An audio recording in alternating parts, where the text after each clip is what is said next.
Проект генотипна преценка на кочове чрез използване на генетичен маркер и последваща оценка на развъдната им стойност има за задача да стимулира интереса на земеделските производители, за да бъдат избрани подходящи стопанства за прилагане на иновативната идея. Провеждат се работни срещи на партньорите по първа фаза, в това число срещи с учени за привличане на научния потенциал по темата, земеделски стопани, представители на Тракийския университет, структурни звена на Селскостопанската академия, неправителствени организации в областта на животновъдството и други водещи специалисти по темата за разработване на подробен план за действие през втора фаза и включването им в оперативната група.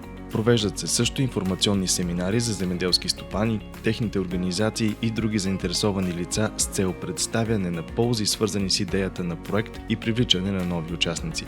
Предвидени са и демонстрации в земеделски стопанства на партньори по проекта с цел представяне на прилаганата при тях дейност, свързана с идеята на проекта и привличане на нови стопанства в групите. Какви са очакваните основни резултати и ползи, свързани с идеята на проекта?